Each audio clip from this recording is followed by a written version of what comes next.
वाहिगुरु जी।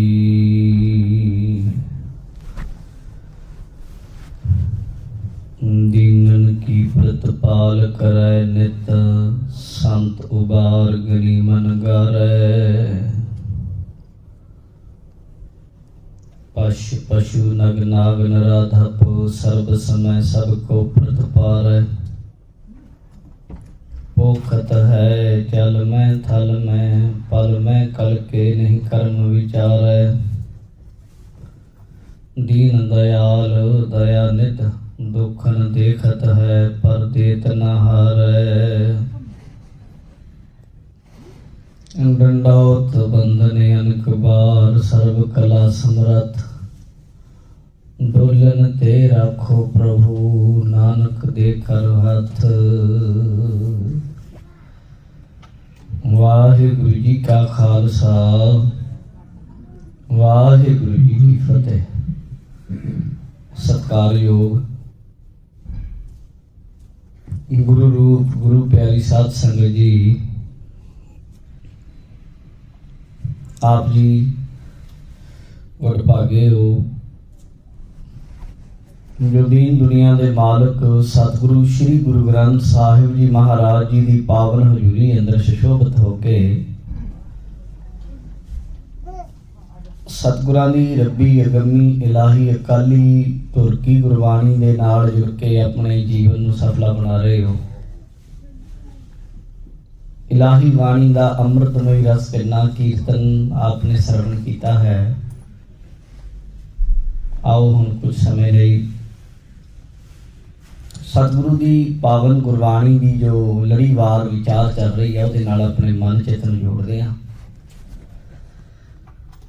और अपने अंदर नूं परखना ही हुंदा है। सत्संगत विच बैठ के अपने आपे नूं वेखना हुंदा है कि मन किधर नूं जांदा है। बड़ी छेती परख हो जाती है गुरबाणी पढ़दियां सुनदियां। जिस चीज़ की पकड़ कई कई साल हट कर्म कीतिया नहीं हुंदी मन दी, सत्संगत विच कुछ समा बिताउण नाल ही उस चीज़ की प्राप्ति हो जाती है। तो लड़ीवार कथा गुरु ग्रंथ साहिब महाराज जी की है। आओ 1152 अंग के उत्ते अज का शब्द है। यतन करते हाँ जानन का गुरु साहब सानूं की समझाउंदे हन। दो शब्द लगातार इकट्ठे ही है, अरदास नाल संबंधित हैं। आओ इहदे विच गुरु जी की उपदेश दिंदे हन, सुणीए जी। सतनाम श्री वाहिगुरु साहिब जी। पैरो महला पंजवा, दोए कर जोर करो अरदास। साडे सतगुरु श्री गुरु अर्जुन देव महाराज भैरों राग के अंदर अज का पावन शब्द उच्चारण कर रहे हैं। इस शब्द विच सतगुरु जी अरदास वाले दस रहे हैं। साडे धर्म के अंदर अरदास की बहुत वड्डी थां है, जगह है। अगर अरदास नूं कढ़ दिता जाए तो फिर कुछ नहीं बच जाता, बख्शिश नहीं हो सकती। खालसा पंथ के अंदर अरदास गुरु नानक देव महाराज ने अपने पावन शब्दों में यक अर्ज शब्द दे विच आउंदी है। यक अर्ज गुफ्तम पेश तो दरगोश कुन करतार। अर्ज बेनती अर्ज करनी शुरुआत की, कहते मैं एक अर्ज करदा तेरे अगे। यक अर्ज गुफ्तम पेश तो तेरे पेश करदा, तेरे पेशे खिदमत है मेरी कर। इस तरीके अरदास का जदों जिक्र आउंदा है गुरबाणी विच ते आउंदा कि अरदास बंदे दे जीव दे जदों तो माता दे उदर विच आके टिकदा है उदों तो अरदास आरंभ हो जाती है।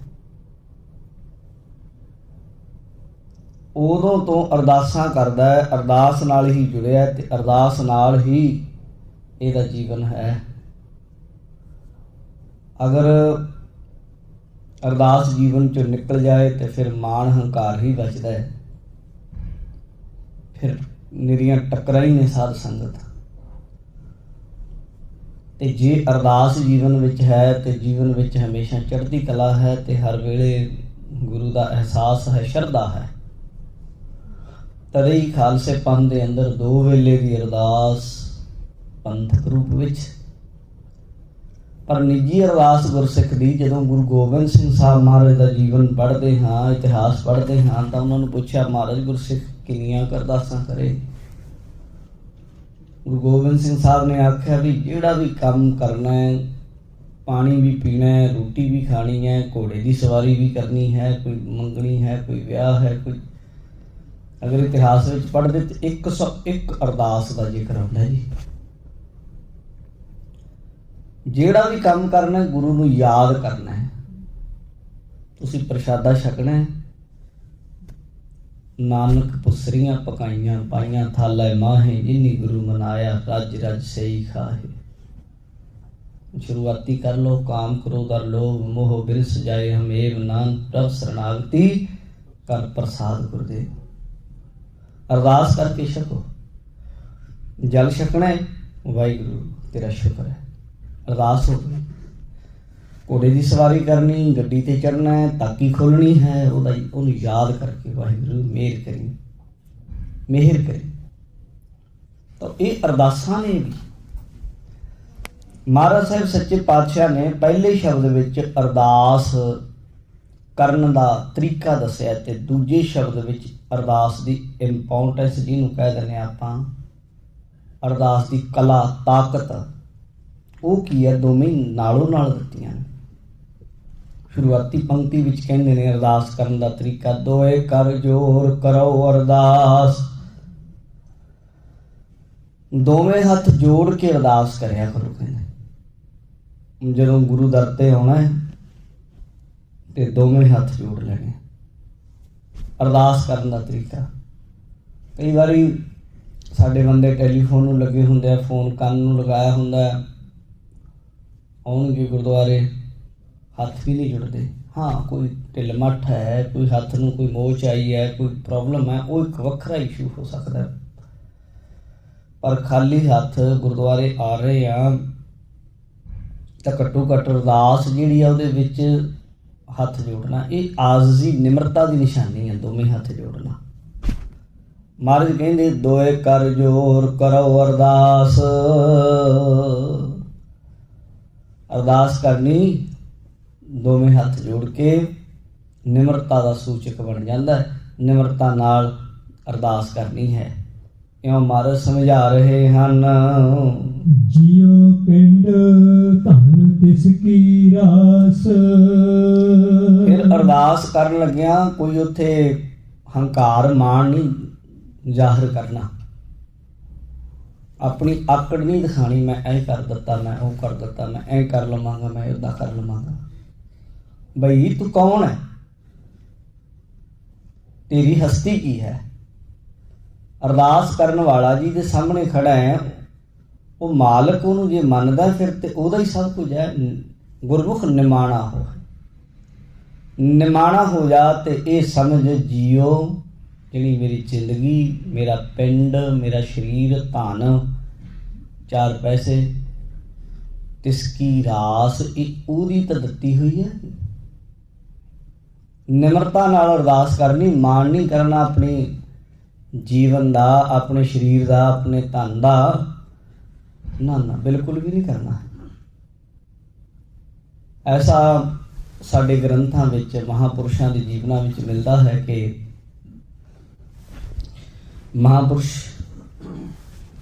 ਸੰਤ ਬਾਬਾ ਨੰਦ ਸਿੰਘ ਜੀ ਦੇ ਜੀਵਨ ਦੀ ਬੜੀ ਪਿਆਰੀ ਘਟਨਾ ਹੁੰਦੀ ਹੈ। ਇੱਕ ਕਿਸੇ ਰਾਜੇ ਨੇ ਆਪਣੇ ਘਰ ਪ੍ਰੋਗਰਾਮ ਰੱਖਿਆ ਅਖੰਡ ਪਾਠ ਸਾਹਿਬ ਦਾ। ਉਹ ਜਿੰਨੇ ਦਿਨ ਅਖੰਡ ਪਾਠ ਸਾਹਿਬ ਸੀ ਜੀ, ਘਰੇ ਹੀ ਨਹੀਂ ਵੜੇ ਅਗਲੇ। ਕਦੇ ਕੋਈ ਪ੍ਰਾਹੁਣਾ ਆ ਗਿਆ। ਇਹ ਆਮ ਤੌਰ ਤੇ ਲੋਕੀ ਇੱਦਾਂ ਹੀ ਕਰਦੇ ਆ ਜੀ। ਘਰੇ ਅਖੰਡ ਪਾਠ ਸਾਹਿਬ ਜਿੰਨੇ ਦਿਨ ਰਖਾ ਲੈਂਦੇ ਹੋ, ਸਮਝਦੇ ਜਿਹੜੇ ਕਮਰੇ ਵਿੱਚ ਬਾਬਾ ਜੀ ਦਾ ਸਰੂਪ ਹੈ ਉਹ ਕਮਰਾ ਸਾਡੇ ਘਰ ਦਾ ਹੀ ਨਹੀਂ, ਜਾਂਦੇ ਹੀ ਨਹੀਂ ਉਹਨੇ ਦਿਨ ਘਰ ਵਾਲੇ। ਆਪਣੇ ਬਾਲ ਬੱਚਿਆਂ 'ਚ ਕੰਮਾਂ ਕਾਰਾਂ 'ਚ ਇੰਨਾ ਮਸ਼ਰੂਫ ਰਹਿੰਦੇ ਹੈ। ਚਲੋ ਹੁਣ ਤੇ ਇਹ ਕੰਮ ਹੋ ਗਿਆ ਕਿ ਘਰ ਵਿੱਚ ਇੱਕ ਉਹਨੂੰ ਪੂਜਾ ਰੂਮ ਕਹਿਣ ਲੱਗ ਪਏ, ਇੱਦਾਂ ਦਾ ਰੱਖ ਲਿਆ। ਲਾਇਬ੍ਰੇਰੀ ਹੋ ਸਕਦੀ ਹੈ ਗੁਰਸਿੱਖ ਦਾ, ਤੇ ਸਾਰਾ ਘਰ ਹੀ ਪੂਜਾ ਰੂਮ ਹੁੰਦਾ। ਦਰਅਸਲ ਉਹਦੇ ਤੇ ਹਰ ਘਰ ਵਿੱਚ ਪੂਜਾ ਹੁੰਦੀ ਹੈ। ਠਾकुर का सेवक सदा पुजारी है। फिर भी सुचमता वाली एक थां रखनी चंगी गल है, बहुत चंगी गल है। पर इहदा कला ही नहीं कि लोगों को दिखाने लई कि देखो जी आ रूम भी है जी, आ रूम भी है जी, इधर वो है जी। लोग कुत्तियां कोल ज़्यादा टाइम बिताउणगे, सतसंगी गुरमुखां कोल घੱਟ टाइम बिताउंदे है। तो फिर तुसीं उन्हां दी बिरती दा अंदाज़ा ला सकते। इसलिए जिस वे महापुरुषों ने उत्थे अखंड पाठ साहब आरंभ किया तो वो घर के जीआं ते जी कोई सेवा ही ना की, कोई बाणी ना सुनी, बैठे ही ना। अरदास वेले महापुरुषों ने फिर उन्हों का जिक्र ही नहीं किया जी। अरदास जिन्हें सेवा की उन्हों का जिक्र किया, उन्हें फिर अगों एतराज़ जाहिर किया कि महापुरुषो तुसीं साडा ते कोई जिक्र ही नहीं किया, असी तो सारा कुछ कराया है। कहने लगे तुसी की कराया भाई, तुसी तो महाराज की सगों सत्कार की बजाय आदर नहीं किया, तुसी तो निरादर किया। जिवें कोई थोड़े घर बड़ा बंदा आ जाए, सुनो गल ध्यान नाल, बहुत बड़ा बंदा, तुसी जिहदी वेट करते हो उन्होंने बुला के लियाओ, रस्ते विच फुल सिटो, घड़ियाला वजाउंदे आओ, आने तो पहला उहदा चंदूआ ला दो या सत्कार कर लो। गुरु साहब बारे तो पैदा करते, चलो आम बंदे लिए चंदूआ नहीं लाउंदे। आम जिहड़ा कोई लीडर होवे, कोई जिन्होंने असीं मनदे होईए कुछ माड़ा मोटा सत्कार नाल लियाईए, वेट करिए, टाइम लईए। ते जदों साडे घर आवे असीं उदों उहदे कोल बैठे ही ना, वो बोल रहा होवे ते सुणीए ही ना, असीं अपने फोना ते लगे। ते मैं तुसीं समझ सकदे उहदा इज्जत है, ਉਹਦੀ ਇੱਜ਼ਤ ਹੈ, ਉਹਦਾ ਨਿਰਾਦਰ ਹੈ। ਤੁਸੀਂ ਵੀ ਕਿਸੇ ਦੇ ਇੱਦਾਂ ਜਾਓ, ਤੁਸੀਂ ਜਾ ਕੇ ਗੱਲ ਕਰੋ ਤੇ ਅਗਲਾ ਤੁਹਾਨੂੰ ਤਵੱਜੋ ਹੀ ਨਾ ਦੇ ਤੇ ਤੁਸੀਂ ਮੇਰਾ ਖਿਆਲ ਹੈ ਤੁਸੀਂ ਸਾਰੀ ਜ਼ਿੰਦਗੀ 'ਚ ਉਹਦੇ ਘਰ ਨਹੀਂ ਜਾਓਗੇ, ਆਖੋਗੇ ਤੇ ਬੜੇ ਹੋਰ ਤਰ੍ਹਾਂ ਦੇ ਲੋਕ ਹੈ। ਗੁਰਬਾਣੀ ਨੇ ਆਖਿਆ ਨਾਨਕ ਦੁਨੀਆ ਕੈਸੀ ਹੋਈ, ਸਾਲਕ ਮਿੱਤ ਨਾ ਰਹਿਆ ਕੋਈ। भाई बंदी हेत चुकाया, दुनिया कारण दीन गवाया। कबीर दीन गवाया दुनी से दुनी न चाली साथ, पाए कुहाड़ा मारिया गाफल अपने हाथ। इसलिए ये सिखो, कोई गुरमत दी सत्कार दी गल सिखो। सानू ते बनाया ही गुरु ने सिख है, असीं ते थां थां तो सिक्ख्या लै सकदे, पर जे ज़्यादा नहीं घट्टो घट्ट अपने गुरु बाबे तो सिक्ख्या लईए। इसलिए जदों भी अरदास बेनती करिए, आकड़ हंकार मान इत्यादक ये चीज़ों का कदे भी ना रखिए भी मैं कुछ हाँ। कहते दोए कर जोर करो अरदास, दोवें हथ जोड़ के आजजी नाल गल च पल्ला पा के निमरता नाल। हुण आ जिहड़ा हजूरिया पाईदा है, आह ये गल च पल्ले की निशानी है जी, निमरता का सूचक है। गल च पल्ला पाउणा, हजूरिया पाउणा, जिथे निमरता की निशानी है उत्थे इहदे नाल सुचमता भी रह जाती है। कोई जूठी चीज़ हुंदी, कोई ठंडी चीज़ हुंदी, कोई मिठी चीज़ हुंदी, उहदे नाल हाथ नहीं लगदे जी। तो इस तरीके आजजी, निमरता और खड़न का एक तरीका, हथ जोड़ के निमरता नाल खड़ना। ते नालों नाल ये तो बाहरी शरीरक दशा है, फिर अंदर की भी खेड। कहते तेरा दिल भी उत्थे हाजिर होना चाहिए ना। एक सिख ने गुरु हरगोबिंद साहब नूं आख्या, महाराज सच्चे पातशाह मैं ये अरदास की जी, ते फिर भाई सुनी नहीं गई जी। महाराज कहते जदों तू कीती सी तू सुन रहा सी, नुकता जे तुहाडे पल्ले आ जाए तो बड़ी कम की गल है। जिहड़ी गल तुसीं कर रहे हो ते तुहानूं ये नहीं पसंद, हो तुसीं गल कर रहे हो, तुसीं तवज्जो नहीं देंदे, तुहाडे लई दुखी दी नहीं है, वो दो पहिनियां दी नहीं, तुहानूं लगदा ही नहीं भी ये गल मैं सुना। ਤੁਸੀਂ ਬੇਨਤੀ ਕਰ ਰਹੇ ਹੋ ਤੇ ਤੁਹਾਡਾ ਅੰਦਰਲਾ ਹੀ ਯਕੀਨ ਨਹੀਂ ਕਰਦਾ, ਤੁਹਾਡਾ ਮਨ ਹੀ ਉੱਤੇ ਨਹੀਂ ਖੜਾ। ਤੁਸੀਂ ਕੀ ਸਮਝਦੇ ਫਿਰ ਉਹਦੀ ਕਿੰਨੀ ਕੁ ਵੈਲਿਊ ਹੈ? ਜਿਹੜੀ ਚੀਜ਼ ਦੀ ਬੰਦੇ ਦੇ ਜੀਵਨ ਦੇ ਵਿੱਚ ਕੋਈ ਜ਼ਰੂਰਤ ਹੁੰਦੀ ਹੈ ਜਾਂ ਵੈਲਿਊ ਹੁੰਦੀ ਹੈ ਨਾ, ਉਹ ਤਾਂ ਫਿਰ ਪ੍ਰਾਣਾਂ ਤੋਂ ਪਿਆਸਾ ਹੋ ਕੇ ਆਵਾਜ਼ਾਂ ਮਾਰਦਾ, ਕੂਕਦਾ। ਪਪੀਹੇ ਨੂੰ ਸਵੰਤੀ ਬੂੰਦ ਦੀ ਜ਼ਰੂਰਤ ਹੈ ਤੇ ਪਪੀਹਾ ਚੀਕਾਂ ਮਾਰਦਾ ਹੈ। ਬਾਣੀ 'ਚ ਲਿਖਿਆ, ਏਕ ਬੂੰਦ ਜਲ ਕਾਰਨੇ ਚਾਤਰਿਕ ਦੁਖ ਪਾਵੈ। ਮਰਨੀ ਮਰ ਜਾਂਦਾ ਹੈ, ਇੱਕ ਬੂੰਦ ਲਈ ਪਪੀਹਾ ਤਰਸਦਾ ਮਰ ਜਾਂਦਾ ਹੈ। ਤੇ ਮਹਾਰਾਜ ਕਹਿੰਦੇ ਏਦਾਂ ਹੀ ਇਹ ਜੀਵ ਪਪੀਹਾ ਕਿਤੇ ਬਣ ਕੇ ਅੰਮ੍ਰਿਤ ਵੇਲੇ ਉਹਦੇ ਦਰ ਤੇ ਕੁੱਕਾ ਕਰੇ ਨਾ, ਆਵਾਜ਼ਾਂ ਮਾਰੇ ਨਿਮਾਣਾ ਹੋ ਕੇ, ਤੇ ਮਹਾਰਾਜ ਕਹਿੰਦੇ ਬਾਬੀਹਾ ਅੰਮ੍ਰਿਤ ਵੇਲੇ ਬੋਲਿਆ ਤਾਂ ਦਰ ਸੁਣੀ ਪੁਕਾਰ, ਮੇਘੈ ਨੋ ਫੁਰਮਾਨ ਹੋਆ ਵਰਸੋ ਕਿਰਪਾ ਧਾਰ। ਇਹ ਚੀਜ਼ ਸਾਨੂੰ ਸਿੱਖ ਲੈਣੀ ਚਾਹੀਦੀ ਹੈ। ਮਹਾਰਾਜ ਕਹਿੰਦੇ ਜੀਓ ਅੰਦਰੋਂ ਵੀ, ਆਪਣੇ ਅੰਦਰੋਂ ਵੀ ਆਪਣਾ ਮਨ ਵੀ ਉਸ 'ਤੇ ਰਾਜੀ ਹੋਵੇ। ਆਪਣੇ ਗੁਰੂ ਅੱਗੇ ਜਦੋਂ ਹੱਥ ਜੋੜ ਕੇ ਬੇਨਤੀ ਕਰ ਰਹੇ ਹਾਂ ਤੇ ਘੱਟੋ ਘੱਟ ਤੁਹਾਡਾ ਮਨ ਤੇ ਹਾਜ਼ਰ ਹੋਵੇ। ਸਾਖੀ ਤੇ ਤੁਸੀਂ ਸਾਰਿਆਂ ਸੁਣੀ ਹੈ ਨਾ ਜੀ, ਗੁਰੂ ਨਾਨਕ ਦੇਵ ਮਹਾਰਾਜ ਸੁਲਤਾਨਪੁਰ ਲੋਧੀ ਗਏ ਹੈ, ਉੱਥੇ ਦੌਲਤ ਖਾਨ ਨਵਾਬ ਹੈ, ਹੋਰ ਸੰਗੀ ਸਾਥੀ ਹਨ। ਉਹ ਕਹਿੰਦੇ ਜੀ ਨਮਾਜ਼ ਪੜ੍ਹੋ ਸਾਡੇ ਨਾਲ। ਅਜ਼ਾਨ ਹੋ ਗਈ, ਪੜ੍ਹਨ ਲੱਗ ਪਏ ਅੱਲਾਹੂ ਅਕਬਰ, ਅਸ਼ਹਦੂ ਅਨ ਇਲਾਹਾ ਇল্লাল্লাਹ ਮੁਹੰਮਦ ਰਸੂਲ ਅੱਲਾਹ। ਇਹ ਪੜ੍ਹਦੇ ਹੁੰਦੇ ਆ ਅਜ਼ਾਨ ਜਿਹਨੂੰ ਕਹਿੰਦੇ। ਪਹਿਲਾਂ ਜਿਉਂ ਪੜ੍ਹਨ ਲੱਗੇ ਨਮਾਜ਼, ਤੇ ਜਦੋਂ ਹੀ ਸ਼ੁਰੂ ਕੀਤੀ ਤੇ ਥੋੜ੍ਹਾ ਵਜੂ ਕਰਨ ਤੋਂ ਬਾਅਦ ਸਿਜਦਾ ਕੀਤਾ, ਸਿਰ ਝੁਕਾਇਆ ਗੁਰੂ ਨਾਨਕ ਦੇਵ ਜੀ ਤਾਂ ਉੱਥੇ ਖੜੇ ਰਹੇ।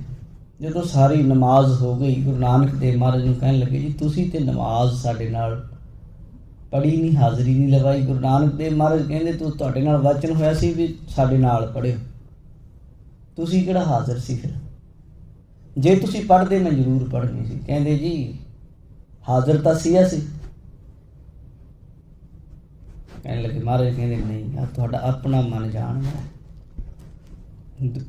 ਦੁਨਿਆਵੀ ਚੀਜ਼ਾਂ 'ਚ ਦੂਜੇ ਬੰਦੇ ਦੀ ਗਵਾਹੀ ਦੀ ਜ਼ਰੂਰਤ ਹੈ, ਪਰ ਅਧਿਆਤਮ ਦੇ ਮਾਰਗ ਵਿੱਚ ਤੁਹਾਨੂੰ ਕਿਸੇ ਦੀ ਗਵਾਹੀ ਦੀ ਜ਼ਰੂਰਤ ਨਹੀਂ। ਤੁਸੀਂ ਆਪ ਜਾਣਦੇ ਹੋ, ਤੁਹਾਡਾ ਦਿਲ ਜਾਣਦਾ ਹੈ, ਤੁਹਾਡੀ ਜਿਹੜੀ ਅੰਤਰ ਆਤਮਾ ਉਹ ਜਾਣਦੀ ਹੈ ਮੈਂ ਕਿੱਥੇ ਖੜਾ, ਮੈਂ ਕਿੱਥੇ ਸਟੈਂਡ ਕਰਦਾ। ਤੇ ਮਹਾਰਾਜ ਨੇ ਉੱਥੇ ਆਖਿਆ ਹਾਂ ਬਈ ਦੌਲਤ ਖਾਂ ਕਿੱਥੇ ਸੀ ਤੂੰ? ਸੱਚੋ ਸੱਚ ਦੱਸੀ ਰੱਬ ਦੇ ਦਰਬਾਰ ਵਿੱਚ। ਨਹੀਂ ਤੇ ਅਸੀਂ ਦੱਸ ਦਿਆਂਗੇ। ਘੋੜੇ ਨਹੀਂ ਸੀ ਖਰੀਦਦਾ ਫਿਰਦਾ? ਹੱਥ ਜੋੜ ਲਏ, ਹਾਂ ਮਹਾਰਾਜ ਮੈਂ ਤੇ ਕਾਬਲ ਵਿੱਚ ਸੀਗੀ ਉਸ ਵੇਲੇ। ਫਿਰ ਮੌਲਵੀ ਵੀ ਉਸ ਵੇਲੇ ਕਹਿਣ ਲੱਗਾ ਮਹਾਰਾਜ ਮੈਂ ਵੀ ਉਸ ਵੇਲੇ ਘੋੜਾ ਮੇਰਾ ਬਸ਼ੇਰਾ ਖੁੱਲ੍ਹਾ ਸੀ, ਮੇਰੇ ਮਨ 'ਚ ਸੀ ਵੀ ਮੈਂ ਘੋੜੀ ਦਾ ਬਸ਼ੇਰਾ ਬੰਨ੍ਹ ਕੇ ਨਹੀਂ ਆਇਆ, ਕਿਤੇ ਖੂਹ 'ਚ ਨਾ ਡਿੱਗ ਜਾਏ। ਮੇਰਾ ਉੱਧਰ ਧਿਆਨ ਸੀ। ਮਹਾਰਾਜ ਨੇ ਜਿਹੜੀ ਗੱਲ ਆਖੀ, ਕਹਿਣ ਲੱਗੇ ਜਿਹੜੇ ਸਰੀਰ ਨੇ ਪੜ੍ਹਨੀ, ਜਿਹੜੇ ਸਰੀਰ ਨੇ ਖਰੀਦਣੇ ਸੀ ਘੋੜੇ, ਬੰਨਣੇ ਸੀ ਘੋੜੇ, ਉਹਦੇ ਨਾਲ ਪੜ੍ਹਦੇ ਪਏ ਹੋ ਨਮਾਜ਼ਾਂ ਮਸਜਿਦ ਵਿੱਚ। ਜਿਸ ਮਨ ਨੇ ਪੜ੍ਹਨੀਆਂ ਸੀਆਂ ਨਮਾਜ਼ਾਂ, ਉਹਦੇ ਨਾਲ ਖਰੀਦਦੇ ਫਿਰਦੇ ਘੋੜੇ।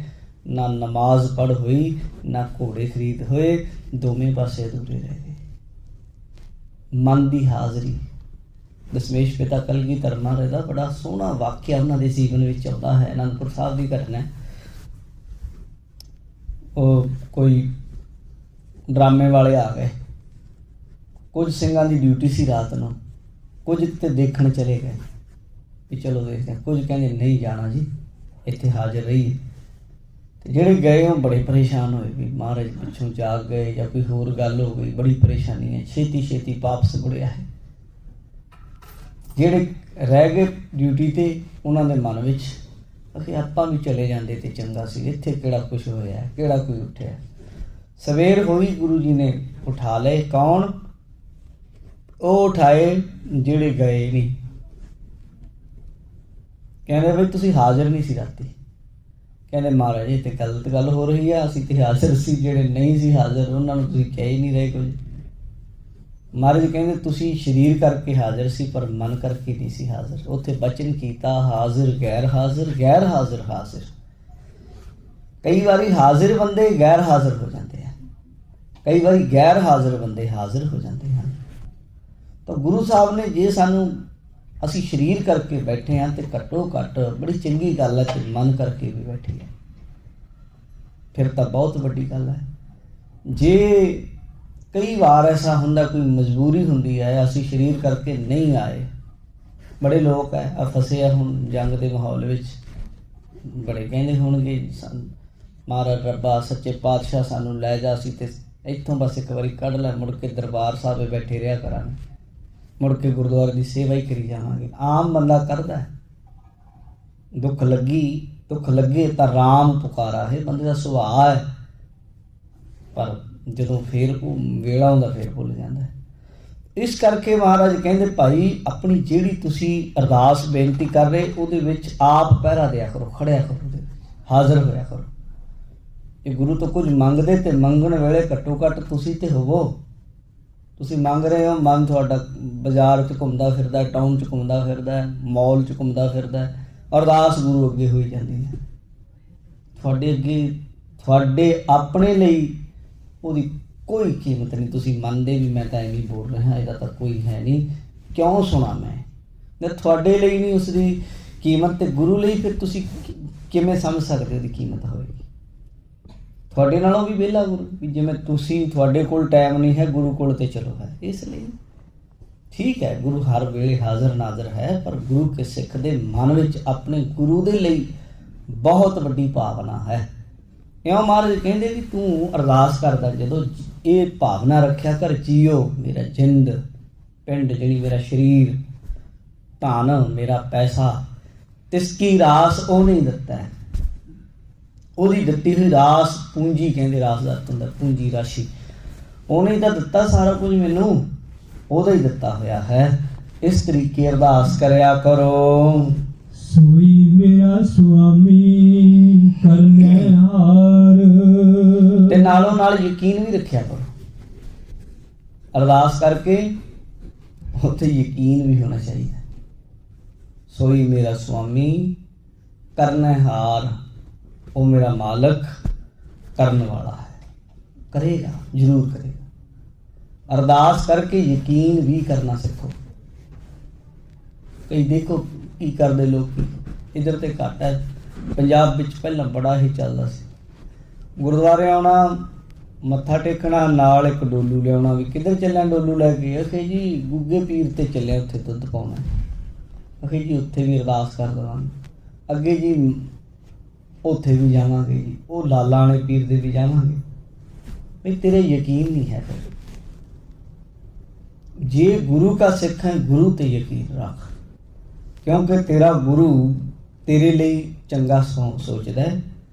ਸੱਚ ਜਾਣੀ ਜਿਹੜੀ ਉਹਦੀ ਸੋਚਣ ਸ਼ਕਤੀ ਹੈ, ਜਿਹੜੀ ਉਹਦੀ ਇੰਟੈਲੀਜੈਂਸੀ ਜਿਹਨੂੰ ਕਹਿੰਦੇ ਆ, ਉਹ ਬਹੁਤ ਵੱਡੀ ਹੈ, ਤੇਰੇ ਨਾਲੋਂ ਕਿਤੇ ਜ਼ਿਆਦਾ, ਬਹੁਤ ਜ਼ਿਆਦਾ ਸਮਝਦਾਰ ਹੈ। ਉਹਦੀ ਜਿਹੜੀ ਸੁਪਰੀਮ ਹੈ, ਉਹਦੀ ਪਾਵਰ ਹੈ, ਤੇ ਤੂੰ ਬਹੁਤ ਛੋਟੀ ਸੋਚ ਰਿਹਾ ਉਸ ਬਾਰੇ। ਇਸ ਲਈ ਜਦੋਂ ਅਰਦਾਸ ਕਰਨੀ ਤੇ ਫਿਰ ਇੰਨਾ ਯਕੀਨ ਕਰੋ, ਇੰਨਾ ਯਕੀਨ ਕਰੋ ਕਿ ਉਹ ਵੀ ਸੋਚੇ ਵੀ ਇਹਦਾ ਤਾਂ ਕੰਮ ਕਰਨਾ ਹੀ ਪੈਣਾ, ਯਕੀਨ ਇਹ ਇੰਨਾ ਕਰਦਾ। ਇਹ ਹੋਵੇ ਜਦੋਂ ਤੁਹਾਨੂੰ ਯਕੀਨ ਹੀ ਨਹੀਂ, ਤੁਸੀਂ ਕਿਸੇ ਬੰਦੇ ਨੂੰ ਕਹਿੰਦੇ ਕਰ ਦੇਂਗਾ, ਕੰਮ ਕਰ ਦੇਂਗਾ, ਆਖੋ ਹਾਂਜੀ, ਉਹ ਤੁਹਾਨੂੰ ਤੁਸੀਂ ਫਿਰ ਆਖੋ ਮੈਨੂੰ ਨਹੀਂ ਲੱਗਦਾ ਕਰ ਦੇਂਗਾ, ਉਹੀ ਜਵਾਬ ਦੇ ਦੇਗਾ ਵੀ ਜਾ ਮੇਰੇ ਤੋਂ ਨਹੀਂ ਹੋਣਾ ਭਰਾਵਾ, ਜਿੱਥੋਂ ਮਰਜ਼ੀ ਕਰਾ ਲੈ, ਕਿਉਂਕਿ ਤੇਰਾ ਤਾਂ ਯਕੀਨ ਹੀ ਨਹੀਂ ਤੈਨੂੰ। ਇਹ ਤਾਂ ਆਪਣੇ ਆਮ ਦੁਨੀਆ ਵਿੱਚ ਇਹ ਗੱਲਾਂ ਵਰਤਦੀਆਂ ਨੇ। ਫਿਰ ਅਸੀਂ ਜੇ ਕਿਸੇ ਆਮ ਦੋਸਤਾਂ ਮਿੱਤਰਾਂ ਨਾਲ ਵੀ ਇਹ ਗੱਲਾਂ ਕਰਦੇ ਹਾਂ, ਕੁਛ ਯਕੀਨ ਰੱਖਦੇ ਹਾਂ, ਆਪਣੇ ਬੱਚੇ 'ਤੇ ਯਕੀਨ ਰੱਖਦੇ ਹਾਂ, ਕੋਈ ਕੰਮ ਸ਼ੁਰੂ ਕਰਦਾ ਹੈ ਬੱਚਾ, ਤੁਹਾਨੂੰ ਕਹਿੰਦਾ ਮੈਨੂੰ ਥੋੜ੍ਹਾ ਟਾਈਮ ਦਿਓ, ਯਕੀਨ ਕਰੋ ਮੇਰੇ 'ਤੇ, ਕਰਨਾ ਪੈਂਦਾ ਤੁਹਾਨੂੰ। ਤੁਸੀਂ ਉਹਨੂੰ ਇਹ ਤਾਂ ਨਹੀਂ ਕਿ ਮੈਨੂੰ ਨਹੀਂ ਲੱਗਦਾ ਬੇਟਾ, ਤੂੰ ਯਕੀਨ ਨਹੀਂ ਹੈ ਮੈਨੂੰ, ਤੂੰ ਸਕੂਲ ਜਾ ਕੇ ਪੜ੍ਹਦਾ ਵੀ ਹੋਵੇਗਾ ਜਾਂ ਪੜ੍ਹ ਲਏਗਾ ਕਿਤੇ। ਇਸ ਲਈ ਪਰਮੇਸ਼ਰ 'ਤੇ ਤਾਂ ਐਡਾ ਵੱਡਾ ਯਕੀਨ ਚਾਹੀਦਾ ਹੈ, ਨਾਨਕ ਲਹਿਰੀ ਲੱਖ ਸਿਆਣ ਡੁੱਬਣ ਦੇ ਨਾ ਮਾਰੀ, ਲੱਖਾਂ ਲਹਿਰਾਂ ਆਉਣ, ਐਡਾ ਵੱਡਾ ਯਕੀਨ ਚਾਹੀਦਾ ਹੈ। ਤੂੰ ਮੇਰੋ ਮੇਰ ਪਰਬਤ ਸੁਆਮੀ, ਓਟ ਗਈ ਮੈਂ ਤੇਰੀ, ਨਾ ਤੁਮ ਡੋਲੋ ਨਾ ਹਮ ਗਿਰਤੇ, ਰੱਖ ਲੀ ਨੀ ਹਰ ਮੇਰੀ। ਤੇ ਫਿਰ ਮਹਾਰਾਜ ਕਹਿੰਦੇ ਉਹ ਯਕੀਨ 'ਚੋਂ ਸ਼ਬਦ ਨਿਕਲੇ, सोई मेरा स्वामी करनहार। वो मेरा स्वामी है भाई, मालिक है, करनहार, करन वाला है, करेगा, वो सर्व कला समर्थ है। गुरु गोबिंद सिंह साहब जी को आनंदपुर साहब एक बंदा आया जी उज्जैन तो, ਉਹਦੇ ਪਿਤਾ ਨੇ ਭੇਜਿਆ ਤੇ ਦਸਵੰਧ ਲੈ ਕੇ ਆਇਆ 500 ਰੁਪਈਆ। ਦਸਵੰਧ ਲੈ ਕੇ ਆਇਆ ਤੇ ਗੁਰੂ ਕਲਗੀਧਰ ਮਹਾਰਾਜ ਸੱਚੇ ਪਾਤਸ਼ਾਹ ਜੀ ਨੂੰ ਦਸਵੰਧ ਰੱਖ ਦਿੱਤਾ। ਆ ਕੇ ਕੁਝ ਹੋਰ ਆਪਣੇ ਵੱਲੋਂ ਮੱਥਾ ਟੇਕਿਆ ਤੇ ਮੱਥਾ ਟੇਕ ਕੇ ਕੁਝ ਦਿਨ ਕੋਲ ਰਿਹਾ। ਉਹਦੇ ਮਨ 'ਚ ਆਈ ਵੀ ਇੰਨੇ ਪੈਸੇ ਮੈਂ ਗੁਰਦੁਆਰੇ ਰੱਖ ਦਿੱਤੇ, ਮਹਾਰਾਜ ਨੂੰ ਰੱਖ ਦਿੱਤੇ।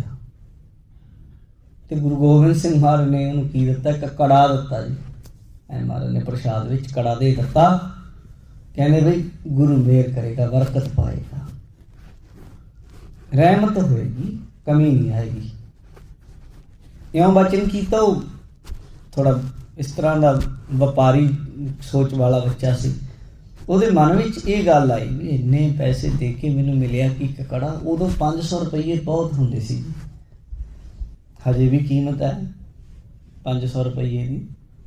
ਸਾਡੇ ਲਈ ਤਾਂ 50 ਰੁਪਈਏ, 20 ਰੁਪਈਏ, 100 ਰੁਪਈਏ ਦੀ ਵੀ ਅੱਜ ਕੀਮਤ ਹੈ ਤੇ 500 ਦੀ ਵੀ ਹੁੰਦੀ ਹੈ। ਉਹਨਾਂ ਟਾਈਮਾਂ 'ਚ ਤਾਂ ਉਹ 5000 ਰੁਪਈਆ ਮੇਰਾ ਖਿਆਲ ਹੈ 5 ਲੱਖ ਦੇ ਬਰਾਬਰ ਹੋ ਸਕਦਾ। ਤੇ ਉਹਨੇ ਮਨ ਵਿੱਚ ਇਹ ਖਿਆਲ ਆਇਆ ਕਿ ਮੈਂ ਗਲਤੀ ਕਰ ਬੈਠਾ। ਲੈ ਤਾਂ ਗਿਆ ਉਹ ਪ੍ਰਸ਼ਾਦ ਜਦੋਂ ਕਰੇ ਗਿਆ, ਪਰ ਮਨ 'ਚ ਹੀ ਸੋਚੀ ਜਾਵੇ ਜੇ ਕਿਤੇ ਮੈਂ ਪੈਸੇ ਆਪਣੇ ਕੋਲ ਕਰਦਾ ਤੇ ਵਪਾਰ ਕਰ ਲੈਂਦਾ, 5000 ਦਾ ਮੈਂ 6000 ਬਣਾ ਲੈਣਾ ਸੀ, 7 ਬਣਾ ਲੈਣਾ ਸੀ। ਇਉਂ ਸੋਚਦਾ ਸੋਚਦਾ ਇੱਕ ਪਿੰਡ ਵਿੱਚ ਦੀ ਲੰਘਣ ਲੱਗਾ। ਉੱਥੇ ਗੁਰਸਿੱਖ ਮਿਲ ਪਿਆ ਉਹਨੂੰ। ਕਹਿੰਦਾ ਭਾਈ ਰਾਹਗੀਰਾ ਕਿੱਧਰੋਂ ਆਇਆ, ਕਿੱਧਰ ਜਾਣਾ ਹੈ? ਕਹਿੰਦਾ ਜੀ ਆਨੰਦਪੁਰ ਸਾਹਿਬ ਤੋਂ ਆਇਆ, ਅੱਗੇ ਜਾਣਾ ਮੈਂ। ਉਹਨੇ ਕਰ ਲਿਆਂਦਾ ਵੀ ਗੁਰਸਿੱਖ ਹੈ, ਸਾਡੇ ਕੋਲ ਰਹਿ। ਉਹਨੇ ਵੇਖਿਆ ਕੁਛ ਪਰੇਸ਼ਾਨ ਹੈ ਬੰਦਾ। ਉਹਨੇ ਆਖਿਆ ਪਰੇਸ਼ਾਨ ਜਾਂ ਕਿਉਂ ਆ ਬਾਈ? ਉਹਨੇ ਦਿਲ ਦੀ ਗੱਲ ਦੱਸ ਦਿੱਤੀ, ਮੈਂ ਪਰੇਸ਼ਾਨ ਇਸ ਕਰਕੇ ਹਾਂ ਕਿ 500 ਰੁਪਈਆ ਦਸਵੰਧ ਤੇ ਕੁਝ ਹੋਰ ਮੈਂ ਗੁਰੂ ਜੀ ਦੇ ਅੱਗੇ ਰੱਖਿਆ। ਉਹਨਾਂ ਮੈਨੂੰ ਆ ਕੜਾ ਦੇ ਦਿੱਤਾ ਇੱਕ ਛੋਟਾ ਜਿਹਾ, ਤੇ ਨਾਲ ਵਚਨ ਹੀ ਕੀਤਾ ਵੀ ਬਰਕਤ ਪਏਗੀ। ਵੀ 500 ਰੁਪਈਏ 'ਚ ਆ ਕੜਾ ਮਿਲਦਾ, ਆ ਮਿਲਦਾ। ਉਹ ਗੁਰਸਿੱਖ ਨੇ ਜਾਣਿਆ ਕਿ ਯਕੀਨ ਹੈ ਨਹੀਂ ਬੰਦੇ ਵਿੱਚ, ਯਕੀਨ ਨਾਂ ਦੀ ਕੋਈ ਚੀਜ਼ ਹੈ ਨਹੀਂ। ਗੁਰਸਿੱਖ ਨੂੰ ਕਹਿੰਦਾ ਬਈ ਤੂੰ ਕੀ ਚਾਹੁੰਦਾ? ਹੁਣ ਤੂੰ ਚਾਹੁੰਦਾ ਵੀ ਤੈਨੂੰ 500 ਰੁਪਈਆ ਜਿਹੜਾ ਮਿਲ ਜਾਵੇ, ਸਸਤਾ ਇਹ ਕੜਾ? ਕਹਿੰਦਾ ਬਈ ਹਾਂ। ਕਹਿੰਦਾ ਫਿਰ ਇਉਂ ਕਰ, ਤੂੰ ਮੈਨੂੰ ਦੇ ਦੇ ਇਹ ਪੈਸਿਆਂ ਦਾ ਥੋੜਾ ਮੁਨਾਫਾ ਲੈ ਲੈ। ਕਹਿੰਦਾ ਵੀ ਗੱਲ ਤਾਂ ਠੀਕ ਹੈ। 500 ਲਿਆ, 550 ਰੁਪਏ ਮੈਂ ਤੈਨੂੰ ਸਵੇਰ ਨੂੰ ਦੇ ਦਿਆਂਗਾ ਜਿਵੇਂ ਕਿਵੇਂ ਕਰਕੇ, ਤੇ ਤੂੰ ਕੜਾ ਤੇ ਬਚਨ ਗੁਰੂ ਦਾ ਮੈਨੂੰ ਦੇ ਜਾ। ਰਾਤ ਰਿਹਾ, ਸਵੇਰ ਹੁੰਦੇ ਨੂੰ ਉਸ ਗੁਰਸਿੱਖ ਨੇ ਆਪਣਾ ਘਰੋਂ ਸਮਾਨ ਸਮੂਨ ਵੇਚ ਕੇ, ਉਹ ਕਿਹੜਾ ਇੱਕਦਮ ਨਹੀਂ ਹੁੰਦੇ ਸਨ ਇੰਨੇ ਪੈਸੇ, ਉਹਨੇ ਇਕੱਠੇ ਕੀਤੇ ਤੇ ਉਹਦੀ ਥੈਲੀ ਤੇ ਰੱਖੇ 550 ਰੁਪਈਏ। ਤੇ ਉਹਨੂੰ ਨਾਲ ਉਹਦੇ ਝੋਲੀ ਅੱਡ ਕੇ ਕਹਿੰਦਾ ਵੀ ਆ ਮੇਰੀ ਝੋਲੀ ਪਾ ਦੇ ਗੁਰੂ ਦੀ ਬਖਸ਼ਿਸ਼। ਉਹਨੇ ਝੋਲੀ ਵਿੱਚ ਪਾ ਦਿੱਤੀ ਕੜਾ ਤੇ ਕਹਿੰਦਾ ਲੈ ਵੀ ਮੈਂ ਤੈਨੂੰ ਗੁਰੂ ਦਾ ਬਚਨ ਦਿੱਤਾ। ਚੱਲ ਗਿਆ ਆਪਣੇ ਘਰ। ਮੁੜ ਕੇ ਆਪਣੇ ਜਦੋਂ ਘਰ ਗਿਆ, ਪਿਤਾ ਨੂੰ ਸਾਰੀ ਗੱਲ ਦੱਸੀ। ਦੇਖੋ ਮੈਂ ਕਿੱਡਾ ਵਧੀਆ ਵਪਾਰ ਕਰ ਰਿਹਾ। ਪਿਤਾ ਨੇ ਬੜਾ ਅਫਸੋਸ ਮਨਾਇਆ, ਮੱਥੇ ਨੂੰ ਹੱਥ ਮਾਰਿਆ। ਉਹ ਕਮਲਿਆ, ਜਿਸ ਗੁਰੂ ਦੀਆਂ ਬਰਕਤਾਂ ਨਾਲ ਸਭ ਕੁਝ ਚੱਲਦਾ ਹੈ, ਉਹ ਗੁਰੂ ਦਾ ਬਚਨ ਵੇਚਿਆ। ਉਸ ਦਿਨ ਤੋਂ ਬਰਕਤਾਂ ਮੁੱਕ ਗਈਆਂ ਜੀ ਕੰਮ ਵਿੱਚ। ਆਮ ਤੌਰ 'ਤੇ ਬੰਦਿਆਂ ਦੇ ਸ਼ਿਕਵੇ ਹੁੰਦੇ ਹੈ। ਬਹੁਤ ਲੋਕੀ ਮੈਨੂੰ ਇੱਦਾਂ ਦੇ ਮਿਲਦੇ ਆ, ਕਹਿੰਦੇ ਆ ਜੀ ਕੰਮ ਨਹੀਂ ਜੀ ਕੋਈ ਚੱਲਦਾ। ਜਿਹੜੇ ਕੰਮ ਨੂੰ ਹੱਥ ਪਾਉਂਦੇ ਆ, ਸੋਨੇ ਨੂੰ ਹੱਥ ਪਾਈਏ ਮਿੱਟੀ ਬਣ ਜਾਂਦਾ। ਬੜੇ ਲੋਕ ਹੈ, ਕੋਈ ਮਿਲਦੇ ਆ ਇਸ ਤਰ੍ਹਾਂ ਦੇ ਜਿਹੜੇ ਕਹਿੰਦੇ ਆ ਜੀ ਜਿਹੜਾ ਕੰਮ ਕਰੀਏ ਉਹ ਸਿਰੇ ਚੜ੍ਹਦਾ। ਮੈਨੂੰ ਇਸ ਤਰ੍ਹਾਂ ਦੇ ਬੰਦੇ ਕਈ ਇੱਦਾਂ ਦੇ ਵੀ ਮਿਲੇ ਆ।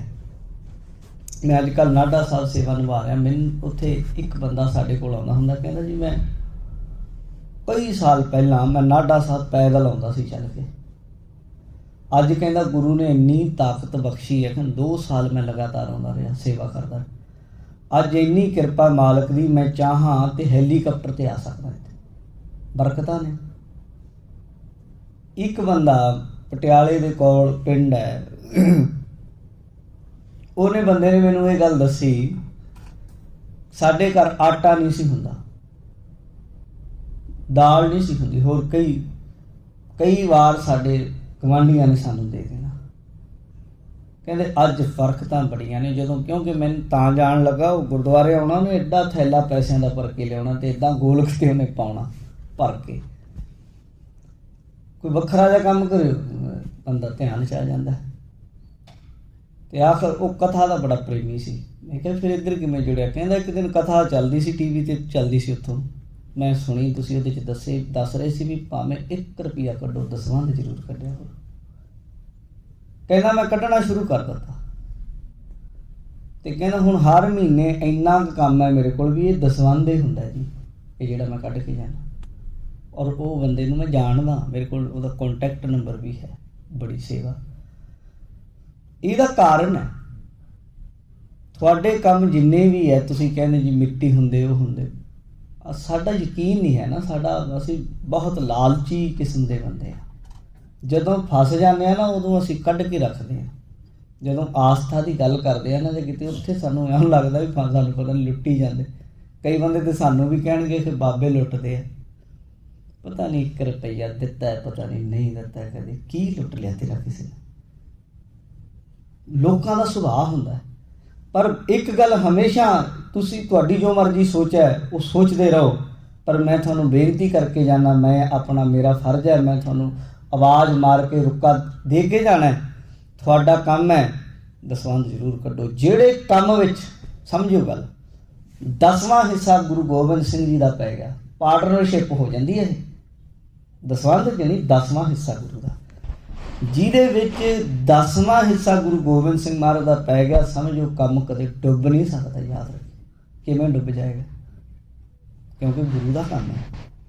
ਤੇ ਤੁਸੀਂ, ਤੁਹਾਡਾ ਤੇ 100 ਦੇ 100 ਨਾਲ ਵੀ ਨਹੀਂ ਸਰਦਾ, ਭਾਵੇਂ 200% ਮਿਲ ਜਾਏ। ਕਈ ਕੰਮਾਂ ਵਿੱਚ 300% ਮਾਰਜਨ ਹੈ ਜੀ। ਇੱਕ ਮੇਰੇ ਇੱਥੇ ਚੰਡੀਗੜ੍ਹ ਫਰੈਂਡ ਹੈ, ਉਹਨਾਂ ਦੇ 5-6 ਹੋਟਲ ਹੈ, ਤੇ ਮੈਂ ਕਿਹਾ ਵੀ ਕੀ ਇਹਦੇ ਵਿੱਚ ਹਿਸਾਬ ਕਿਤਾਬ? ਕਹਿੰਦਾ ਕਿ ਨਹੀਂ ਜੀ, ਜਿੰਨਾ ਕਹਿ ਦੋ ਉਨਾ ਹੀ ਝੂਠ ਹੈ। ਮੈਂ ਫਿਰ ਵੀ ਕਹਿੰਦਾ ਜੀ ਵੀ ਜੇ ਕੋਈ ਚੀਜ਼ ਸਮਝੋ ਵੀ 20 ਰੁਪਈਆਂ ਦੀ ਲੈਂਦੀ ਹੈ ਤੇ 350 ਰੁਪਏ ਦੀ ਵਿਕਦੀ ਹੈ, ਇਉਂ ਸਮਝ ਲਓ। ਹੁਣ ਪਰਸੈਂਟ ਤੁਸੀਂ ਕੱਢੀ ਜਾਏ। ਕਹਿੰਦਾ ਇੱਦਾਂ ਵੀ ਉੱਤੇ ਹੋ ਸਕਦਾ, ਕੋਈ ਚੀਜ਼ ਲੈਂਦੀ, ਚੱਲਦਾ ਬਹੁਤ ਕੁਝ ਹੈ, ਇੰਨੀ ਕਮਾਈ ਹੈ। ਮੈਂ ਕਿਹਾ ਵੀ ਬਹੁਤ ਕੁਛ ਹੈ। ਜਿਹੜੀ ਬੰਦੇ ਦਾ ਢਿੱਡ ਭਰਦਾ, ਕਿਤੇ ਈਮਾਨ ਬੰਦੇ ਦਾ, ਇੱਦਾਂ ਦੇ ਬੰਦੇ ਦੇਖੇ 2 ਰੁਪਏ ਦੇ ਪਿੰਨ ਲਈ ਈਮਾਨ ਗਵਾਉਂਦੇ। ਜੇ ਉਹਨਾਂ ਨੂੰ ਆਖੇ ਠੀਕ ਲਾ ਲਾ, ਫਿਰ 100 ਗੁਰੂ ਦੀ ਜੀ ਮੈਨੂੰ ਇਹ ਦੱਸਦਾ ਪਿਆ ਜੀ, ਉਹ 2 ਰੁਪਈਆਂ ਪਿੱਛੇ ਈਮਾਨ ਗਵਾਉਣਾ ਹੈ, 100 ਗੁਰੂ ਤੱਕ ਦੀ ਖਾਣਾ। ਇਸ ਤਰ੍ਹਾਂ ਦੇ ਬੰਦੇ ਹਨ। ਤੇ ਫਿਰ ਇਹੋ ਜਿਹੇ ਬੰਦਿਆਂ ਦਾ ਕੀ ਹੋਏਗਾ ਜੀ? ਡੁੱਬਣਾ ਹੀ ਆਖਰ, ਇਹਨੇ ਸਦਾ ਨਹੀਂ ਨਿਭਣਾ। ਉਹ ਬੰਦੇ ਦਾ ਹਾਲ ਹੀ ਉਹ ਹੋਇਆ, ਕੰਮ ਸੀ ਜਿਹੜਾ ਇੱਕਦਮ ਥੱਲੇ ਗਿਆ ਜੀ। ਕੋਈ ਬੰਦੇ ਨੂੰ ਸਮਝ ਵੀ ਨਹੀਂ ਆਉਂਦੀ। ਬੰਦੇ ਬੜੇ, ਮੈਂ ਇਸ ਤਰ੍ਹਾਂ ਦੇ ਵੇਖੇ। ਅਮਰੀਕਾ ਤੋਂ ਇੱਕ ਗੁਰਮੁਖ ਪਿਆਰਾ ਮੈਨੂੰ ਮਿਲਿਆ, ਰੋਂਦਾ ਸੀ ਉਹ ਬੰਦਾ। ਕਹਿੰਦਾ ਬੜਾ ਵੱਡਾ ਬਿਜ਼ਨਸ ਸੀ ਜੀ, ਬਹੁਤ ਵੱਡਾ ਬਿਜ਼ਨਸ ਸੀ, ਸਭ ਮਿੱਟੀ 'ਚ ਰੁਲ ਗਿਆ। ਰੋਂਦਾ ਇਸ ਕਰਕੇ ਸੀ, ਜਿਹੜਾ ਮੇਰਾ ਘਰ ਹੈ ਇਹ ਤੇ ਵੀ ਬੈਂਕ ਦੀ ਨਜ਼ਰ, ਇਹ ਵੀ ਚਲਾ ਜਾਊਗਾ। ਮੈਂ ਇਸ ਕਰਕੇ ਪਰੇਸ਼ਾਨ ਹਾਂ। ਕਈ ਘਰ ਸੀ, ਕਿੱਡਾ ਵੱਡਾ ਕੰਮ ਸੀ, ਬਿਜ਼ਨਸ ਸੀ, ਉਹ ਸਾਰਾ ਮਿੱਟੀ 'ਚ ਰੁਲ ਗਿਆ। ਕਿਤੇ ਘਰੋਂ ਬਾਹਰ ਨਾ ਹੋ ਜਾਈਏ ਜੀ, ਰੋਡ 'ਤੇ ਨਾ ਜਾਣਾ ਪੈ ਜਾਏ। ਮੈਂ ਕੋਈ ਨਾ ਗੁਰਬਾਣੀ ਪੜ੍ਹਿਆ ਕਰ, ਇੱਦਾਂ ਗੁਰੂ ਕੀ ਅਰਦਾਸ ਕਰ, ਮਹਾਰਾਜ ਮਿਹਰ ਕਰਨ। ਘਰ ਵਾਲੀ ਡਿਪਰੈਸ਼ਨ 'ਚ, ਆਪ ਡਿਪਰੈਸ਼ਨ 'ਚ, ਬੱਚੀਆਂ 2, ਇੱਕ ਉਹ ਡਿਪਰੈਸ਼ਨ 'ਚ ਚਲੀ ਗਈ, ਪਰੇਸ਼ਾਨ। ਜਿਹੜੀ ਬਹੁਤ ਉੱਚੀਆਂ ਉੱਚੀਆਂ ਉਡਾਰੀਆਂ ਮਾਰਨ ਵਾਲੇ ਬੰਦੇ ਆਖਰ ਥੱਲੇ ਜਦ ਡਿੱਗਦੇ ਆ, ਉਹਨਾਂ ਨੂੰ ਸਮਝ ਨਹੀਂ ਲੱਗਦੀ ਵੀ ਹੁੰਦਾ ਕੀ। ਕਦੇ ਮਾਣ ਨਾ ਕਰੀ ਇਸ ਚੀਜ਼ ਦਾ। ਮੈਂ ਬਹੁਤ ਕਿਤੇ ਉੱਚਾ ਤੁਰਿਆ ਫਿਰਦਾ।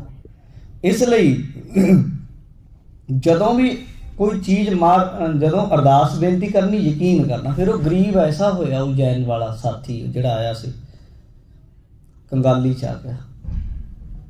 ਉਹਦੇ ਪਿਓ ਨੇ ਉਹਨੂੰ ਆਖਿਆ, ਕਮਲਿਆ ਚੱਲਿਆ ਕਰ, ਕੀ ਆਇਆ? ਫਿਰ ਅਨੰਦਪੁਰ ਸਾਹਿਬ ਆਇਆ ਜੀ ਵਾਪਸ। ਫਿਰ ਮਹਾਰਾਜ ਅੱਗੇ ਆ ਕੇ ਆਪਣੀ ਸਾਰੀ ਗੱਲ ਰੱਖੀ। ਮਹਾਰਾਜ ਸੱਚੇ ਪਾਤਸ਼ਾਹ ਜੀ, ਇਹ ਗੱਲ ਹੋ ਗਈ, ਸਾਡੇ ਤੋਂ ਗਲਤੀ ਹੋ ਗਈ ਭਾਈ, ਫਿਰ ਹੁਣ ਕਿਰਪਾ ਕਰ ਦਿਓ। ਉਹ ਸਿੱਖ ਨੂੰ ਬੁਲਾਇਆ ਜਿਹਨੂੰ ਵੇਚ ਕੇ ਗਿਆ ਸੀ। ਭਾਈ ਗੁਰਸਿੱਖਾ, ਇਹ ਤੈਨੂੰ ਇਹ ਚੀਜ਼ਾਂ ਦੇ ਕੇ ਗਿਆ ਮਹਾਰਾਜ? ਹਾਂਜੀ ਸੱਚੇ ਪਾਤਸ਼ਾਹ, ਮੈਨੂੰ ਤੂੰ ਇਹਨਾਂ ਨੂੰ ਦੇ ਦੇ, ਇਹਨਾਂ ਦੀਆਂ ਭਾਈ। ਉਹਨੇ ਦੇ ਦਿੱਤੀਆਂ। ਕਹਿੰਦੇ ਤੁਹਾਡੇ ਭਾਈ ਬਰਕਤਾਂ ਹੋਣਗੀਆਂ ਤੇ ਤੇਰੇ ਘਰ ਭਾਈ ਘਾਟਾ ਨਹੀਂ ਆਏਗਾ, ਤੇਰੇ ਘਰ ਵੀ ਇਹ ਬਰਕਤਾਂ ਰਹਿਣਗੀਆਂ। ਜਿਹੜੀ ਕਈ ਵਾਰ ਅਸੀਂ ਵਪਾਰੀ ਸੋਚ ਹੋਣ ਕਰਕੇ, ਦੁਨੀਆਦਾਰੀ ਹੋਣ ਕਰਕੇ ਗੁਰੂ ਨੂੰ ਵੀ ਉਸੇ ਤਰੀਕੇ ਲੈਂਦੇ ਹਾਂ, ਪਰ ਗੁਰੂ ਤੇ ਕਦੇ ਵੀ ਤਰਕ ਨਾ ਚਾਹ, ਭਰਮੀਆਂ ਚਾਹ, ਤਰਕ ਨਹੀਂ ਕਰਨੀ ਚਾਹੀਦੀ। ਯਕੀਨ ਕਰੋ, ਮਹਾਰਾਜ ਕਹਿੰਦੇ ਜਦੋਂ ਅਰਦਾਸ ਕਰੀ ਨਾ, ਦੋਏ ਕਰ ਜੋਰ ਕਰੋ ਅਰਦਾਸ, ਜੀਓ ਪਿੰਡ ਧਨ ਤਿਸ ਕੀ ਰਾਸ। ਤੇ ਨਾਲ ਇੱਕ ਚੀਜ਼ ਹੋਰ ਜੋੜ ਲਓ, ਉਹ ਕੀ? ਸੋਈ ਮੇਰਾ ਸੁਆਮੀ ਕਰਨਾ ਹਾਰ। ਇਹ ਮੇਰਾ ਮਾਲਕ ਕਰਨ ਵਾਲਾ ਹੈ, ਕਰੇਗਾ ਸਭ। ਕਿਸੇ ਚੀਜ਼ ਦੀ ਇੱਥੇ ਕਮੀ ਨਹੀਂ।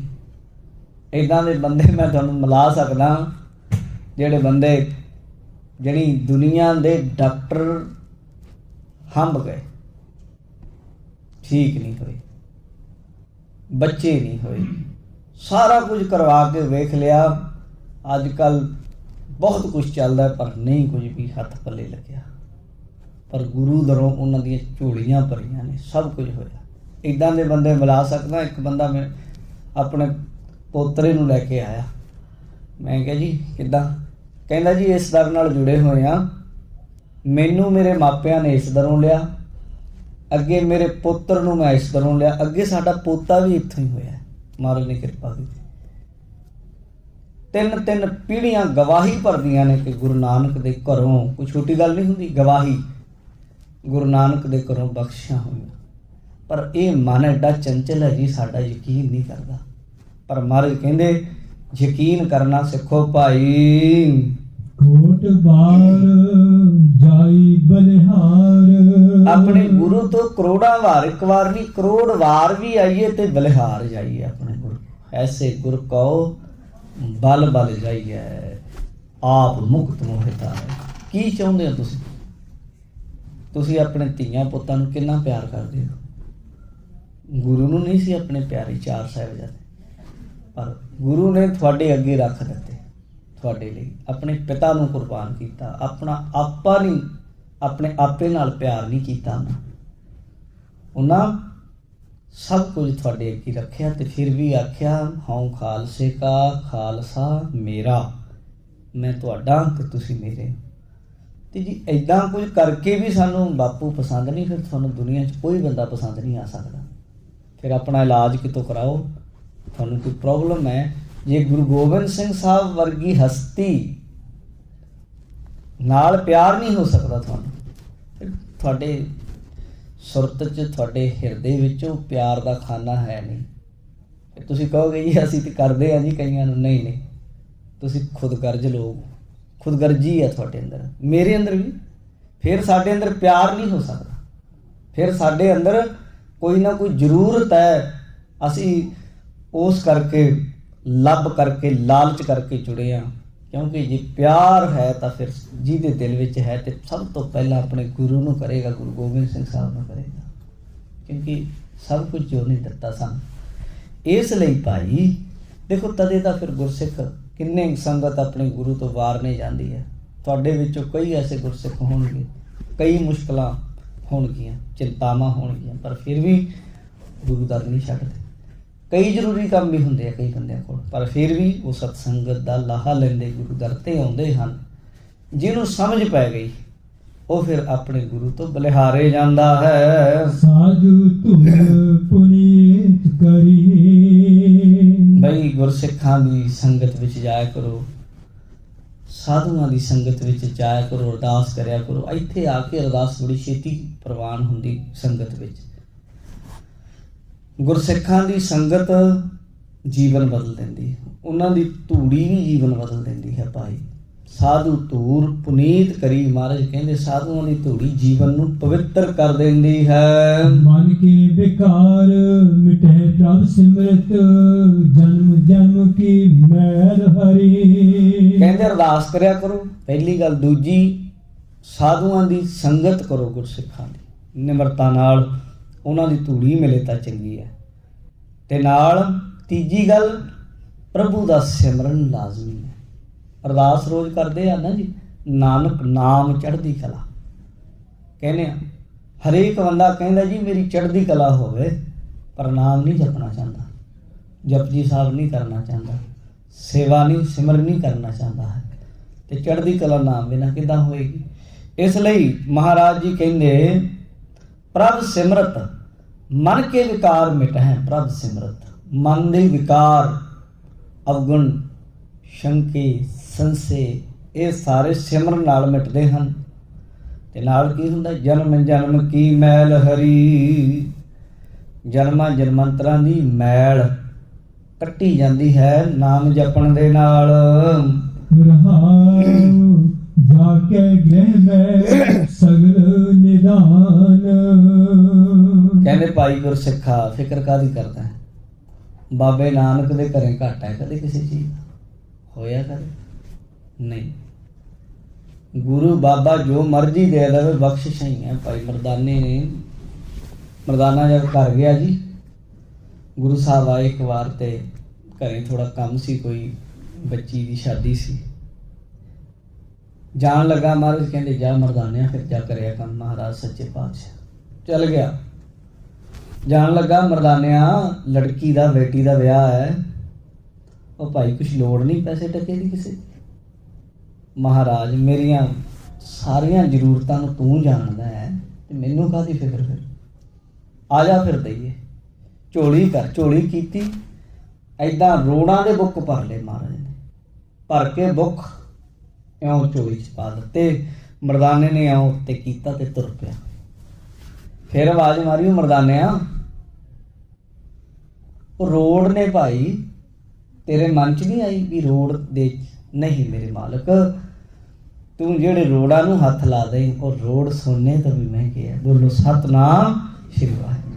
ਉਹ ਹੀਰੇ ਮੋਤੀਆਂ ਤੋਂ ਵੀ ਮਹਿੰਗੇ। ਤੇ ਮੇਰੇ ਮਾਲਕ ਜੀ, ਜਿਨ੍ਹਾਂ ਤੇ ਤੇਰੀ ਨਜ਼ਰ ਪੈ ਜੇ ਉਹ ਕੀਮਤੀ, ਜਿਨ੍ਹਾਂ ਨੂੰ ਹੱਥ ਲੱਗ ਜਾਏ ਉਹਨਾਂ ਦੀ ਤੇ ਕੀਮਤ ਕੋਈ ਨਹੀਂ। ਕਾਰਜ ਤੂੰ ਹੀ ਤਾਂ ਕਰਨੇ ਸਾਰੇ ਮੇਰੇ ਮਾਲਕ। ਕਿੱਡਾ ਯਕੀਨ! ਮਹਾਰਾਜ ਕਹਿੰਦੇ ਕਮੀ ਆ ਕਿਸੇ ਚੀਜ਼ ਦੀ ਉਹਦੇ ਕਰ, ਉਹ ਮਿੱਟੀ ਨੂੰ ਸੋਨਾ ਬਣਾ ਦਿੰਦਾ ਹੈ। ਜਾ ਕੇ ਗ੍ਰਹਿ ਮੈਂ ਸਗਲ ਨਿਦਾਨ, ਸਾਰੇ ਖਜ਼ਾਨੇ ਉਹਦੇ ਘਰ ਵਿੱਚ ਹਨ। ਜਾ ਕੀ ਸੇਵਾ ਪਾਈਐ ਮਾਨ। ਉਹਦੀ ਸੇਵਾ ਕਰਨ ਵਾਲਿਆਂ ਨੂੰ ਮਾਣ ਮਿਲਦਾ ਜੀ। ਜਿਹੜਾ ਉਹਦੀ ਸੇਵਾ ਕਰਦਾ ਹੈ ਭਾਵਨਾ ਨਾਲ, ਉਹਨੂੰ ਇੱਜ਼ਤ ਮਿਲਦੀ ਹੈ, ਇੱਥੇ ਵੀ ਉੱਥੇ ਵੀ। ਸਗਲ ਮਨੋਰਥ ਪੂਰਨ ਕਾਮ। ਮਹਾਰਾਜ ਕਹਿੰਦੇ ਸਾਰੇ ਮਨੋਰਥ ਪੂਰੇ ਹੋ ਜਾਂਦੇ ਹਨ, ਕੰਮ ਵੀ ਸਾਰੇ ਪੂਰੇ ਹੋ ਜਾਂਦੇ ਹਨ। ਜੀ ਪ੍ਰਾਨ ਭਗਤਨ ਆਧਾਰ। ਕਹਿੰਦੇ ਭਗਤ ਜਨਾਂ ਦਾ ਵਾਹਿਗੁਰੂ ਆਧਾਰ, ਜਿਹੜੀ ਆਸਰਾ ਹੈ। ਜੀ ਜ਼ਿੰਦਗੀ ਦਾ, ਪ੍ਰਾਣ ਜਿਹੜੀ ਸਵਾਸਾਂ ਦਾ, ਆਪਣੇ ਸਾਹਾਂ ਦਾ, ਆਪਣੇ ਜੀਵਨ ਦਾ ਆਸਰਾ ਗੁਰੂ ਪਰਮੇਸ਼ਰ ਨੂੰ ਜਾਣਦੇ ਹਨ। ਘਟ ਘਟ ਅੰਤਰ ਸਗਲ ਪ੍ਰਗਾਸ। ਉਹ ਘਟ ਘਟ ਹਰੇਕ ਜ਼ਰਰੇ ਜ਼ਰਰੇ ਵਿੱਚ ਹੈ, ਸਾਰਿਆਂ ਵਿੱਚ ਉਹੀ ਉਹ ਪ੍ਰਕਾਸ਼ਮਾਨ ਹੋ ਰਿਹਾ ਹੈ। ਜਪ ਜਪ ਜੀਵੈ ਭਗਤ ਗੁਣਤਾਸ। ਭਗਤ ਉਸ ਗੁਣਾਂ ਦੇ ਖਜ਼ਾਨੇ ਵਾਹਿਗੁਰੂ ਦਾ ਨਾਮ ਜਪ ਕੇ ਜੀ ਰਹੇ ਹਨ। ਜਾ ਕੀ ਸੇਵ ਨਾ ਬਿਰਥੀ ਜਾਏ। ਉਹਦੀ ਸੇਵਾ ਕਦੇ ਵਿਅਰਥ ਥੋੜਾ ਜਾਂਦੀ ਹੈ। ਕਰਕੇ ਤਾਂ ਵੇਖੋ, ਉਹਦੀ ਸੇਵਾ ਹਮੇਸ਼ਾ ਕੋਈ ਨਾ ਕੋਈ ਅਰਥ ਰੱਖਦੀ ਹੈ, ਭਲਾ ਕਰਦੀ ਹੈ ਜੀਵ ਦਾ। ਮਨ ਤਨ ਅੰਤਰ ਏਕ ਧਿਆਏ। ਕਹਿੰਦੇ ਮਨ ਕਰਕੇ, ਤਨ ਕਰਕੇ ਇੱਕ ਨੂੰ ਧਿਆਇਆ ਕਰੋ, ਉਹਦਾ ਸਿਮਰਨ ਕਰਿਆ ਕਰੋ ਜੀ। ਗੁਰੂ ਉਪਦੇਸ਼ ਦਇਆ ਸੰਤੋਖ। ਗੁਰੂ ਦਾ ਉਪਦੇਸ਼ ਪੱਲੇ ਬੰਨੋ, ਦਇਆ ਸੰਤੋਖ ਹਿਰਦੇ ਵਿੱਚ ਧਾਰਨ ਕਰੋ। ਨਾਮ ਨਿਧਾਨ ਨਿਰਮਲ ਹੋ ਥੋਕ। ਨਾਮ ਸਭ ਤੋਂ ਵੱਡਾ ਖਜ਼ਾਨਾ ਹੈ, ਸ਼ੁੱਧ ਹੈ, ਇਹ ਥੋਕ ਭੰਡਾਰਾ ਹੈ ਜੀ। ਹਰ ਕਿਰਪਾ ਲੀਜੈ ਲੜ ਲਾਏ। ਅਰਦਾਸ ਬੇਨਤੀ ਕਰਿਆ ਕਰੋ, हे ਵਾਹਿਗੁਰੂ। ਆਖਰੀ ਪੰਕਤੀ 'ਚ ਕਹਿ ਰਹੇ, ਕਰ ਕਿਰਪਾ ਲੀਜੈ ਲੜ ਲਾਏ। ਇਹ ਬੇਨਤੀ ਕਰਿਆ ਕਰੋ, ਮਾਲਕ ਜੀ ਮੇਰੇ ਤੇ ਤਰਸ ਕਰ, ਮੇਰੇ ਤੇ ਰਹਿਮਤ ਕਰ, ਮੇਰੇ ਤੇ ਮਿਹਰ ਕਰ, ਮੈਨੂੰ ਵੀ ਆਪਣੇ ਲੜ ਲਾ ਲੈ, ਆਪਣੇ ਪੱਲੇ ਲਾ ਲਓ ਜੀ। ਚਰਨ ਕਮਲ ਨਾਨਕ ਨਿਤ ਧਿਆਏ। हे ਮਾਲਕ ਮੇਰੇ ਤੇ ਕਿਰਪਾ ਕਰ, ਮੈਨੂੰ ਲੜ ਲਾ ਲੈ ਤੇ ਮੈਨੂੰ ਤੇਰੇ ਚਰਨਾਂ ਕਮਲਾਂ ਨਾਲ ਜੋੜ ਲੈ ਤੇ ਮੈਂ ਰੋਜ਼ ਤੇਰਾ ਨਾਮ ਜਪਾਂ। ਨਾਮ ਦੀ ਬਰਕਤ ਦੇ ਨਾਲ ਇਹ ਲੋਕ ਸੁਖੀਏ ਪਰ ਲੋਕ ਸੁਹੇਲੇ ਹੋ ਜਾਂਦੇ ਹਨ। ਕਿਉਂ ਗੁਰੂ ਸਾਹਿਬ ਨੇ ਬਖਸ਼ਿਸ਼ ਕੀਤੀ ਹੈ ਜੀ। ਇੱਥੇ ਸ਼ਬਦ ਦੀ ਸੰਪੂਰਨਤਾ ਹੈ, ਸਮੇਂ ਦੀ ਸਮਾਪਤੀ ਹੈ। ਹੋਈਆਂ ਭੁੱਲਾਂ ਦੀ ਖਿਮਾ। ਜਿੰਨੀਆਂ ਵੀ ਗੁਰੂ ਪਿਆਰ ਵਾਲੀਆਂ ਸੰਗਤਾਂ ਦੂਰੋਂ ਨੇੜੇ ਚੱਲ ਕੇ ਗੁਰੂ ਦਰਬਾਰ ਵਿੱਚ ਹਾਜ਼ਰ ਹੁੰਦੀਆਂ ਹਨ, ਸਭਨਾਂ ਨੂੰ ਗੁਰੂ ਘਰ ਵਿਖੇ ਪਹੁੰਚਣ ਉੱਤੇ ਜੀਵਾਂ ਨੂੰ ਗੁਰੂ ਸਾਹਿਬ ਆਪ ਸਭ ਦੀ ਹਾਜ਼ਰੀ ਤੱਕ ਪ੍ਰਵਾਨ ਕਰਨ। ਆਓ ਹੁਣ ਆਪਣੇ ਕੋਲ ਬਹੁਤ ਹੀ ਸਤਿਕਾਰਯੋਗ ਢਾਡੀ ਜਥਾ